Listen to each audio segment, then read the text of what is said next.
क्या यूक्रेन खुद चाहता है कि रूस उस पर परमाणु हमला करे? क्या यूक्रेन की चाल में पूरा यूरोप और अमेरिका बुरी तरह फंस गए? क्या जेलेंस्की रूस को कई हिस्सों में बांट देंगे? क्या जेलेंस्की का साथ देना पूरे यूरोप और अमेरिका को बर्बाद कर देगा? और अगर रूस और समूचे यूरोप का युद्ध होता है तो इसका भारत पर क्या असर पड़ेगा? तो अगर जेलेंस्की की गहरी चाल को समझना है तो बने रहिए वीडियो के अंत तक। तो शुरू करते हैं वीडियो और समझते हैं समूचे जियोपॉलिटिक्स को।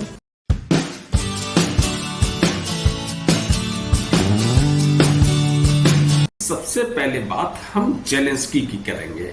जेलेंस्की राष्ट्रपति बनने से पहले यूक्रेन में स्टैंड अप कॉमेडियन हुआ करते थे।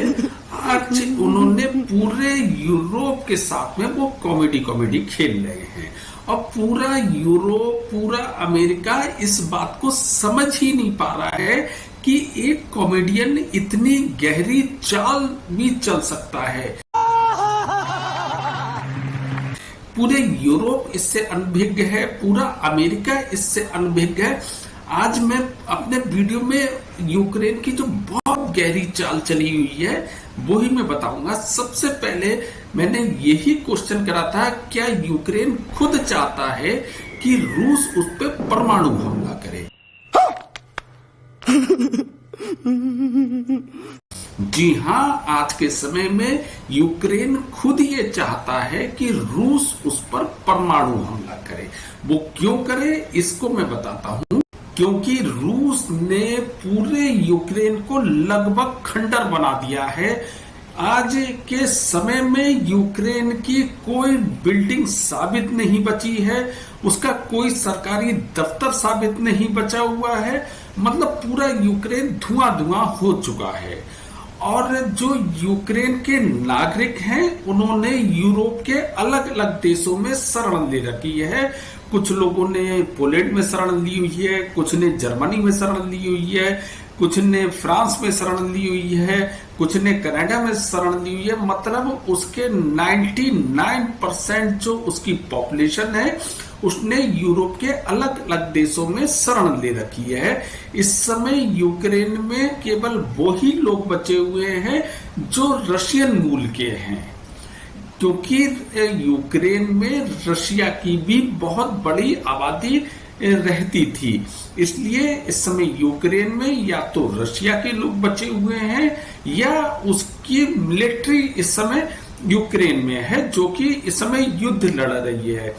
तो इसलिए ये जेलेंस्की को कोई फर्क नहीं पड़ता कि अगर रूस उस पर परमाणु हमला करेगा हरामी हो बेटा, तो उसके जितने भी जो नागरिक हैं वो पूरी तरीके से सुरक्षित हैं। अगर एटम बम के हमले में मारा जाता है तो वो खुद रूस के लोग उस हमले में मारे जाएंगे। उसकी बिल्डिंग तो वैसे ही साबित नहीं बची, पूरा यूक्रेन तो खंडर बन ही चुका है। और रही बात जेलेंस्की की, तो जेलेंस्की का खुद अता पता नहीं है वो किसी बंकर के अंदर रह रहे हैं या किसी दूसरे देश में रहकर अपनी सेना को निर्देश दे रहे हैं। तो ये जेलेंस्की की बहुत गहरी चाल है, क्योंकि जेलेंस्की ये जानते हैं कि अगर रूस परमाणु हमला करेगा तो पूरा यूरोप उसको रिटेलिएट करेगा। A few moments. यानी पूरा यूरोप जो कि आज उसे अप्रत्यक्ष रूप से उसके साथ में खड़ा हुआ है, केवल उसे हथियार दे रहा है, उसे गोला बारूद दे रहा है, उसे मिसाइलें दे रहा है, उसे टैंक दे रहा है, उसे एयर डिफेंस सिस्टम दे रहा है। अब उस पूरे यूरोप और अमेरिका को खुले रूप में उसका समर्थन करना पड़ेगा। यानी जेलेंस्की कि अभिमान की लड़ाई हो गई है। अब वो राष्ट्रपति पुतिन का अभिमान तोड़ना चाहते हैं। जब वो सीधे तौर पे ये नहीं कर पाए तो उन्होंने एक ऐसी गहरी साजिश रच दी जिसमें पूरा यूरोप और पूरा अमेरिका लगभग शामिल होने की कगार पर है। कैसा लगा मेरा मजाक? क्योंकि अभी 2 दिन पहले ही इस समय टर्की में यूक्रेन और रशिया की एक शांति वार्ता होने वाली थी, जिसमें यह समझा जा रहा था कि बहुत ही जल्दी रूस और यूक्रेन के बीच में सीज फायर हो जाएगा, जिसमें अमेरिका ने भी काफी ज्यादा प्रयास करे थे। लेकिन उसी शांति वार्ता के बीच में अगले दिन शांति वार्ता होना, उससे एक दिन पहले यूक्रेन ने रूस के 900 किलोमीटर से लेके 6000 किलोमीटर अंदर जाकर रूस के 4 एयरबेस पर हमला करता है और उसके 41 फाइटर प्लेन को मार गिराता है, जिसमें उसके बम वर्षक भी शामिल थे, जो कि बहुत ज्यादा रूस के लिए मायने रखते थे। बहुत कॉस्टली वो प्लेन थे और जिन ड्रोन से यूक्रेन ने हमला करा वो कोई बहुत साधारण ड्रोन थे, जो कि शादी ब्याह में भी यूज करे जाते हैं या किसी छोटे मोटे फंक्शन में यूज करे जाते हैं। उसको राष्ट्रपति जेलेंस्की ने एक हथियार की तरह यूज कर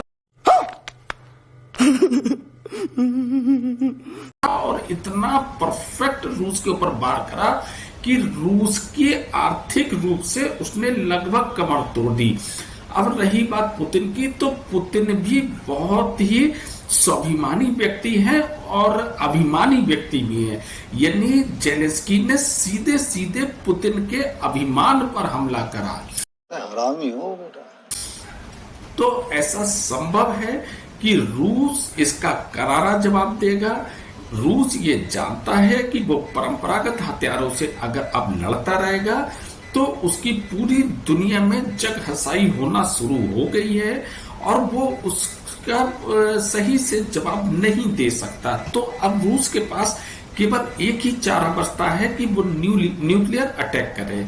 और न्यूक्लियर अटैक करने से क्या होगा कि पूरे समूचे यूरोप और अमेरिका को इसमें कूदना पड़ेगा।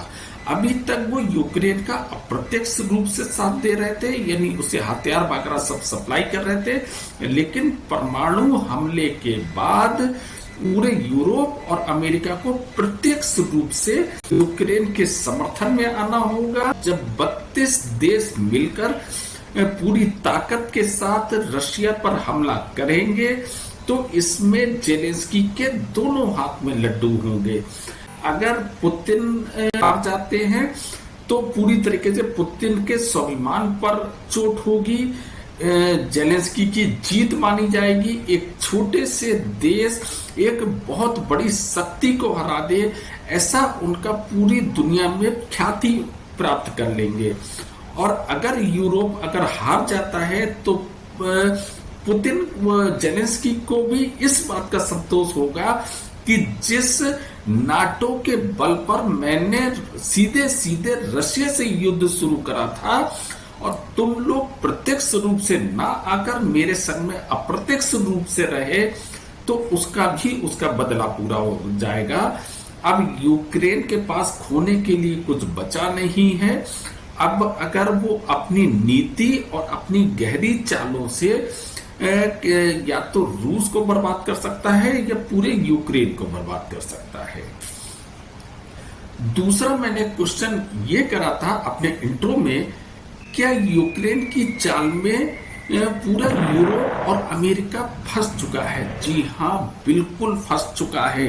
कि पूरे यूरोप और अमेरिका को इस बात का अंदाजा ही नहीं हुआ कि धीरे धीरे यूक्रेन ने पूरे यूरोप और अमेरिका को खतरे के मुहाने पे लाकर खड़ा कर दिया। कोई यूरोप का कोई भी कंट्री आज जेलेंस्की से ये सवाल नहीं कर रहा है कि जब शांति वार्ता होने जा रही थी, जब सीज फायर की उम्मीद दिखने लगी थी, तो तुमने इतना बड़ा ड्रोन हमला क्यों कर दिया। बल्कि यूक्रेन आज ये दिखाना चाह रहा है कि देखिए हमने रशिया का घमंड तोड़ दिया, हम रशिया को 6000 किलोमीटर अंदर घुस के भी मार सकते हैं। और यूरोप इसी बात में खुश है और कहीं ना कहीं खुश होकर या तो वो वर्ल्ड वार के कगार पर जा रहा है या एटमी युद्ध के कगार पर चला जा रहा है। और दूसरे रही बात जेलेंस्की की, तो आज के समय में जेलेंस्की कभी भी ये नहीं चाहेंगे कि रूस और यूक्रेन के बीच में युद्ध विराम हो, क्योंकि इस वक्त जितना पैसा यूक्रेन को बिना कुछ करे मिल रहा है, अरबों डॉलर जेलेंस्की को लगातार बिना कुछ करे मिल रहा है। यूरोप जेलेंस्की को पैसा तो दे रहा है, लेकिन उसका कोई हिसाब किताब नहीं है। आज के समय में जेलेंस्की दुनिया का नंबर 1 अमीर आदमी बन चुका है। ओ भाई मारो मुझे, मारो मारो मुझे, मारो मारो, नहीं ये मजाक हो रहा है, एक सेकंड यार। अगर युद्ध के बाद अगर आप देखेंगे कि जेलेंस्की राष्ट्रपति रहे या नहीं रहे, लेकिन वो बहुत बड़े अरबपति व्यक्ति बन के निकलेंगे। और रही बात दूसरे रशिया की, तो रशिया खुद अपने पैसे से अपने हथियार बना रहा है और चला रहा है। लेकिन उधर रही बात जेलेंस्की की, तो उन्हें फ्री में मिसाइलें मिल रही हैं, फ्री में फाइटर प्लेन मिल रहे हैं, फ्री में टैंक मिल रहे हैं, फ्री में एयर डिफेंस सिस्टम मिल रहा है, मतलब और फ्री में ही उनके सैनिकों को ट्रेनिंग भी मिल रही है उस हथियारों को चलाने की, और फ्री में ही सारा पैसा मिल रहा है। तो कौन सा व्यक्ति ये नहीं चाहेगा कि कुछ भी करने की जरूरत नहीं है, सब कुछ उसके लिए फ्री है, और ये इतने लंबे समय के लिए फ्री है, चाहे वो युद्ध 10 साल चले या 20 साल चले, जिसका कुछ लग ही नहीं रहा है, तो वो क्यों युद्ध विराम चाहेगा। और पैसा जो मिल रहा है वो अलग से, उस पैसे का कहाँ वो यूज कर रहे हैं, कहाँ वो यूज नहीं कर रहे हैं, हो सकता है उनके मिलने वालों में वो पैसा बट रहा हो या वो खुद अपनी जेब में कर रहे हो। तो जेलेंस्की के तो दोनों हाथों में इस समय लड्डू है, चाहे वो इसको खाए चाहे वो इसको खाए। इस तरीके से उसने एक गहरी चाल चलकर पूरे यूरोप और अमेरिका को युद्ध की आग में चाहे या ना चाहे झोंक दिया है। कौन है ये लोग, कहां से आते हैं? क्वेश्चन मैंने ये कहा था कि जेलेंस्की रूस को कई हिस्सों में बांट देंगे। जी हाँ, तैयारी तो लगभग उसने ऐसी कर दी है। एक स्टैंड अप कॉमेडियन इतनी गहरी चाल पूरी दुनिया को अपनी चाल में फंसा सकता है, एक रशिया जैसे व्यक्ति को वो पागल बना सकता है, पूरे यूरोप को पागल बना सकता है, पूरे अमेरिका को पागल बना सकता है। ये तो किसी ने भी नहीं सोचा कि एक कॉमेडियन के पास भी इतना दिमाग हो सकता है। उसने पूरे यूरोप और अमेरिका को इस कगार पर लाकर खड़ा कर दिया कि अब उसे रूस के खिलाफ प्रत्यक्ष युद्ध करना पड़ेगा, क्योंकि रूस की मजबूरी हो गई है परमाणु युद्ध करना। और उसके देश में यूक्रेन में अगर वो परमाणु हमला करता है तो जेलेंस्की का कोई बर्बादी नहीं होगी, कोई नुकसान नहीं होगा, बल्कि रूस का ही नुकसान होना तय है, क्योंकि फिर नाटो के 32 देश मिलकर रूस पर हमला करेंगे। और बहुत कुछ संभव है कि अगर जेलेंस्की अपनी चाल में कामयाब हो जाते हैं तो जैसे सोवियत यूनियन बट गया था, बहुत सारे उसके टुकड़े अलग अलग हो गए थे, उसी तरीके से आज ऐसा प्रतीत हो रहा है कि दुनिया का सबसे बड़े देश के शायद कई टुकड़ों में वो विभाजित हो जाए। तो जेलेंस्की ने वास्तव में बहुत अच्छा दिमाग लगाया है, बहुत गहरी चाल चली हुई है। मैंने ये कह रहा था कि जेलेंस्की के साथ देना पूरे यूरोप और अमेरिका की बर्बादी का कारण बनेगा। जी हाँ, बिल्कुल ये प्रत्यक्ष रूप से दिखाई पड़ रहा है। आज के समय में नाटो ने सीधे सीधे ये कह दिया कि 32 देश अपनी जीडीपी का 5% नाटो में जो हथियार वगैरह खरीदे जाते हैं, जो उसका रख रखाव होता है, यानी अपनी जीडीपी का 5% उसमें देना पड़ेगा। और उसमें देने के बाद किसको उसकी मलाई मिल रही है? वो जेलेंस्की सीधे सीधे ले रहे हैं। ये सारे देश मिलकर अपना पैसा इकट्ठा कर रहे हैं, हथियार जमा कर रहे हैं, और वो हथियार सीधे सीधे यूक्रेन के राष्ट्रपति जेलेंस्की को चले जा रहे हैं। तो सीधे सी बात है, एक तरफ से पैसा लगातार फ्लो में आ रहा है, दूसरी तरफ से जेलेंस्की उनको निकालते चले जा रहे हैं। जब तक इन यूरोप और अमेरिका को समझ में आएगा, तब तक ये जेलेंस्की पूरे यूरोप और अमेरिका को बर्बाद कर चुका होगा।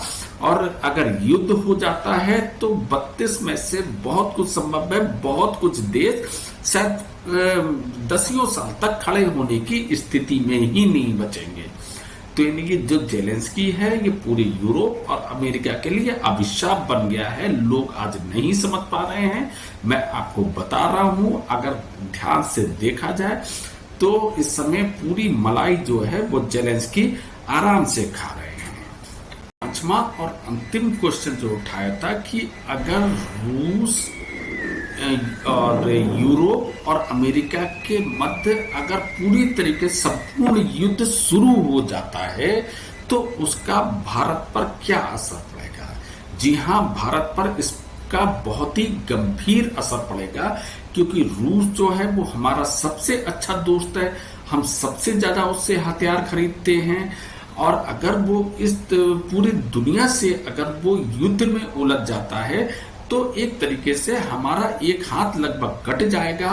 और रही बात रूस की, तो रूस को चाइना से और ज्यादा मजबूती पक्की करना पड़ेगी, क्योंकि उसे दुनिया से लड़ने के लिए एक मजबूत देश का साथ चाहिए होगा। और चाइना से अगर उसकी गहरी दोस्ती होती है तो सीधे सीधे भारत पे ही उसका फर्क पड़ेगा, क्योंकि आज के समय में भारत और पाकिस्तान के मध्य जो स्थिति चल रही है उसके लिए भारत को बहुत सारे हथियारों की जरूरत पड़ेगी। 5वीं जनरेशन का जो फाइटर प्लेन है Su-57, वो बहुत जल्दी रूस से खरीदने वाला था, और बहुत सारे दूसरे सैन्य साजो सामान इस समय भारत खरीदने वाला था। और अगर उसकी चीन से दोस्ती बढ़ती है तो चीन कहीं ना कहीं इस सौदे में अड़बंगा लगा देगा, और हम जो कि आराम से वो अस्त्र खरीद सकते थे बिना शर्त, वो शायद उसमें हमें मिलना बहुत मुश्किल हो जाएगा।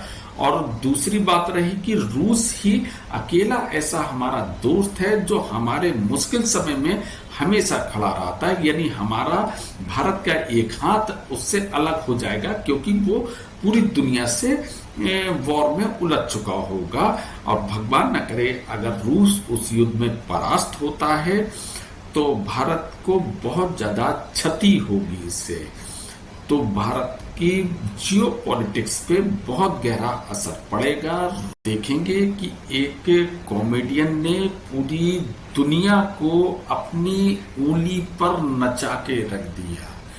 पूरी दुनिया ये समझ ही नहीं पाई कि एक छोटा सा देश, एक पिद्दी सा देश जो कि रूस का केवल 2.5 दिन तक युद्ध में सामना करने की क्षमता थी, आज वो 3 साल तक रूस के साथ में लगातार डटा हुआ है। क्यों डटा हुआ है?